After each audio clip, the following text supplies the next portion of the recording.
My book, Did Mohammed Exist?, will be out April 23rd. It's from ISI Publications, Intercollegiate Studies Institute, and it is an exploration of the historical bases for Islam.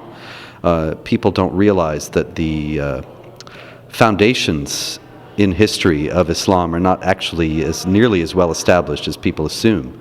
And actually, Muhammad, there's a great deal of evidence that indicates that he was not a historical figure, and that if there was a person named Muhammad, that it's been encrusted with legend to the degree that we cannot know essentially anything about who he really was or what he was all about.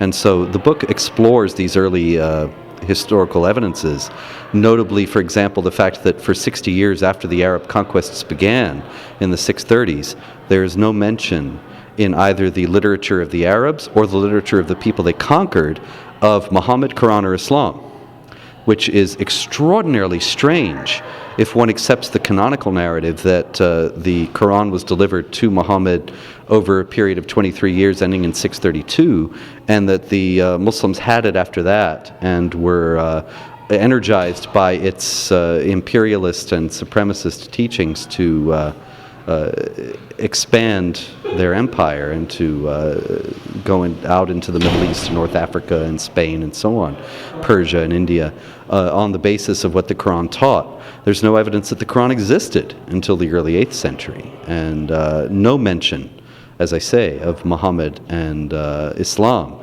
The people who they conquered never called them Muslims. They never gave any indication that they had a prophet or a holy book or a new religion. Nothing.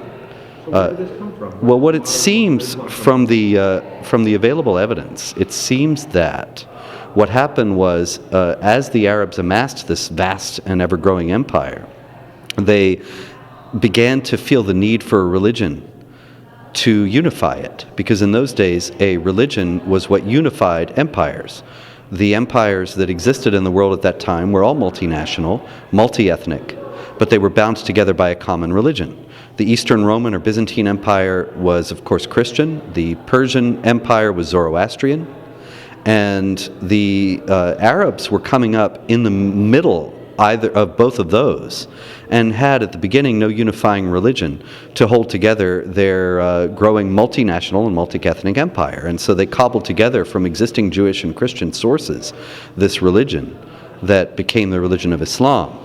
There's no biography of Muhammad, for example, until the middle of the 8th century, and he's supposed to have died in the early part of the 7th. And so that's a 130 to 150 year gap that is unexplained. Imagine if the first biography of Abraham Lincoln were only appearing now in an oral culture, then we would have every reason to believe that there was a great deal of it that had been covered over by legend. And we also know from the Islamic sources themselves that traditions of Muhammad were invented by various factions within the early Arab Empire to justify their positions. They would say, well, you know, we do this because Muhammad said this and that, or Muhammad did this and that. And then the other group, the competing group, would say the same thing, but have Muhammad saying or doing the opposite. But doesn't Christianity have the same 70-year gap between death of the Christianity, see, the thing about Christianity is this. People often mention Christianity in connection with this, but the fact is that in the first place, yes, historical criticism has been undertaken on a large scale in regard to Christianity, and people have examined the historicity of Christ, and there's of course the famous quest for the historical Jesus and so on that's been going on for since the 19th century now. And opinions differ as to how early the material is. Some people say that it was written within 40 years of Jesus' lifetime. Some people say it was written later. But nobody is saying that, for example, it is as late as 130 to 150 years after the coming of Christ. But even if it is, it doesn't really matter. What I'm doing is trying to undertake historical criticism in Islam, which has never been done because people are afraid of getting killed.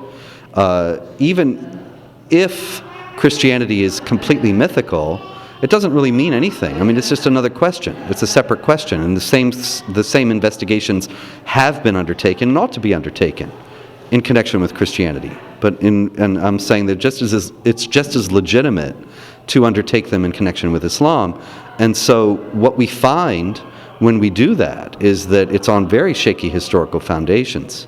For example, another example is that the earliest mentions of the Qur'an mention that the Muslims, who only began to be called that 60 to 70 years after Muhammad, the time Muhammad is supposed to have lived, the first mentions of the Quran say that these Muslims have the Quran and they have Surah al-Baqarah and other books. Now, Surah al-Baqarah is the second chapter of the Quran, the chapter of the cow. And so to mention it separately is a very strange thing, unless, of course, the book had not been bound together as such at that time. And the Surah al-Baqarah, which is the longest chapter of the Quran, was considered to be a separate entity, which indicates that the Quran itself was still in the process of development in the early part of the 8th century, some 60 years after it is supposed to have been codified and all the variants burned. What do you suppose the release of this book will spur? Well, you know, I think there'll be a lot of anger. There's already a lot of anger about it. I mean, I was supposed to actually speak about it for Middle East Forum at a law office in New York on April 18th. But the Council on American Islamic Relations, the Hamas-linked Muslim Brotherhood Front Group, got wind of that engagement, and they put pressure on the law firm to get the engagement canceled. And it was canceled.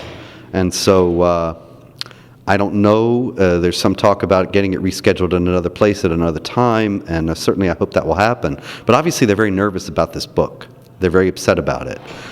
People often say, well, what does it matter? Because Muslims believe that Muhammad did and said these things, and certainly I understand that. I wrote a biography of Muhammad, The Truth About Muhammad, based on the earliest Muslim sources in 2006. And so I understand that Muslims are going to keep on believing this. But one of the things that I'm trying to make a point of in this book is that the political aspects of Islam are very obviously much more deeply rooted and primary in Islam itself than the religious aspects. And so nowadays we have all this controversy about Sharia, about Islamic law in the United States, and anti-Sharia laws are being considered in many of the states, but they're being challenged and struck down in some cases on the basis of Sharia law being simply religious law. But actually Sharia is political and supremacist, asserts authority over non-Muslims and denies them basic rights. And so if we understand that Islam is political and has been political from the beginning, and that the political aspects of it are indeed primary, then I think that might aid in the advancement of the anti-Sharia movement in the United States, which is desperately needed. When they talk about, if you can point the mic towards me. Yeah. When they talk about Sharia coming to America, doesn't that apply just to contracts between Muslims being governed by Islamic law? How does it affect infidels?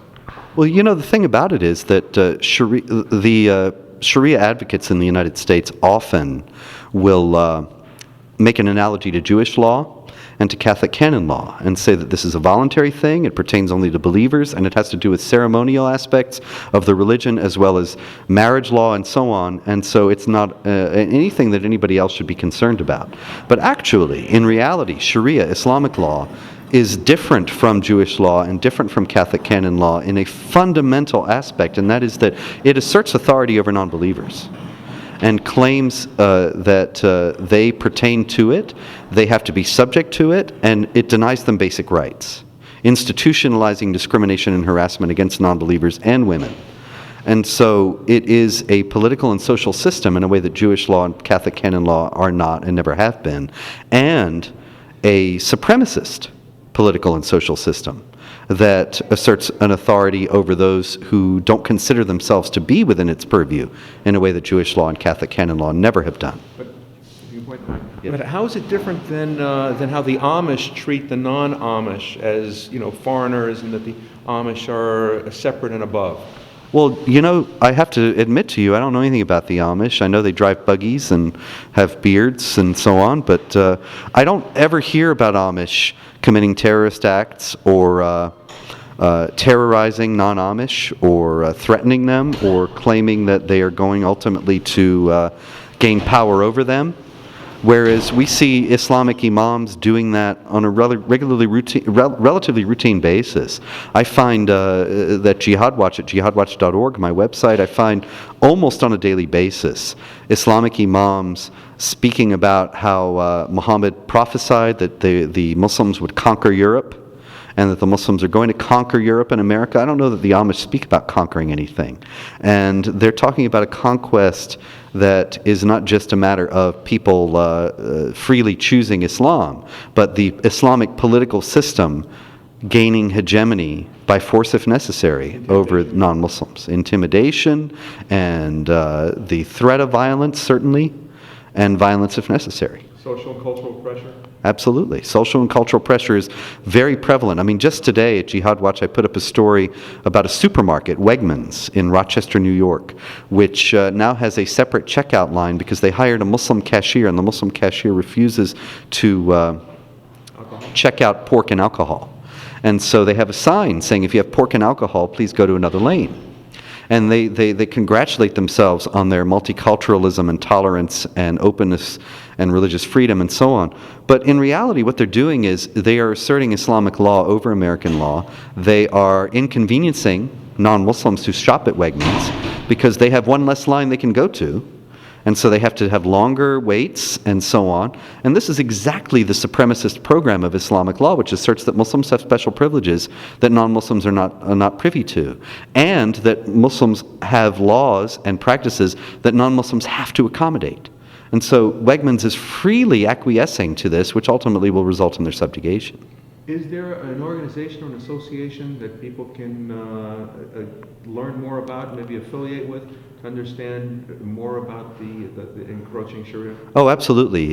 Pamela Geller and I have started a group, the American Freedom Defense Initiative, which has a program, Stop Islamization of America, and an international adjunct, Stop Islamization of Nations, which is designed to resist this kind of Sharia and stealth jihad, these Sharia initiatives in the West and in every non-Muslim country. And we're having an international conference in New York on September 11th with representatives from Israel, from India, from Europe, from all over, from Australia, everywhere that non-Muslims are threatened by Islamic law.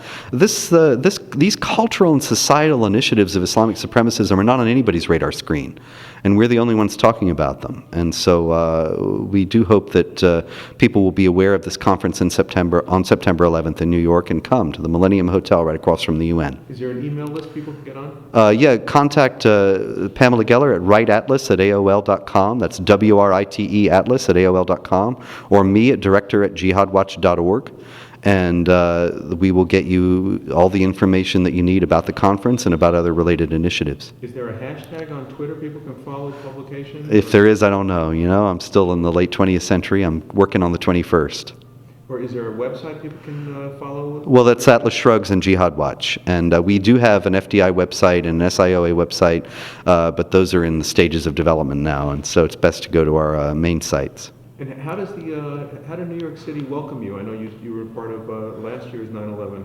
Well, you know, last year's 9/11, there were so many. We had in September 11th, 2010. At our rally against the Ground Zero Mosque and for freedom at Ground Zero, we had upwards of 20 to 30,000 people. It was huge, stretching for blocks. No media coverage, of course. They would prefer that to pretend that we don't exist. And then the next year, September 11th, 2011, when we were there, the police had so many roadblocks. I had tremendous trouble getting to my own event, and had to convince various policemen that I was indeed an organizer of the event and so on, and argue with them. And I think many, many people, they had so many roadblocks, so many stops, many, many people were turned away, but we still had several thousand. And what's scheduled for this year? Well, we're going to have this event on September 11th at the Millennium Hotel on an international congress on the freedom of speech and how to stop Islamization. I'm sorry? It's right across from the UN, so it's Midtown. Yeah. And will it be a rally? Will it be a bit larger? No, it's a conference. It's a conference. Yes, this is an indoor conference. And is the NYPD allowed to permit exploration of Islamism in New York anymore? Well, the NYPD, you know, we know that the New York police who have dealt with us and who we've dealt with, we know that they're good men who are on our side, and we're grateful for them. At the same time, of course, we also know that Mayor Bloomberg is in the tank for Islamic supremacism. The only aspect of the only area of the Bloomberg Corporation that showed a profit in the last few years was his Middle East bureau, and I don't think that's any accident. But we're going to have high security at this event, and of course we have the freedom of speech to hold it. We already have our rooms reserved, and so we don't anticipate any trouble.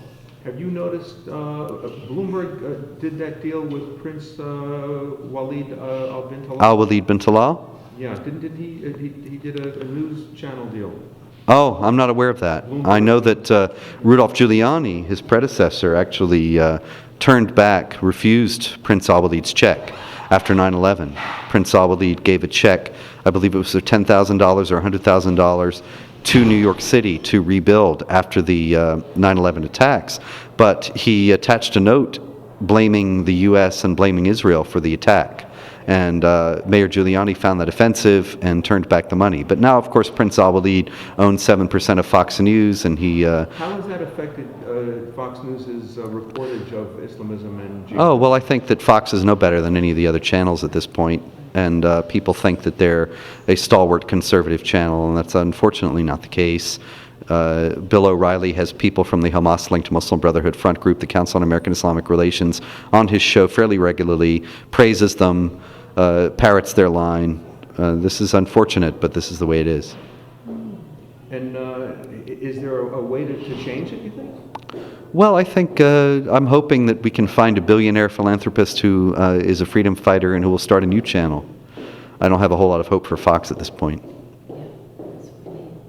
So for those who are accustomed or thinking that Fox News is going to deliver a fair depiction of Islamism or the Islamization movement or the resistance to it?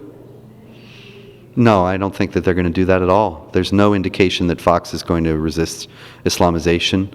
They have never been on the case in regard to Sharia initiatives in the United States or Islamic supremacism in the United States. They're no better than the other channels in that regard. So where are people supposed to turn to We turn to the internet.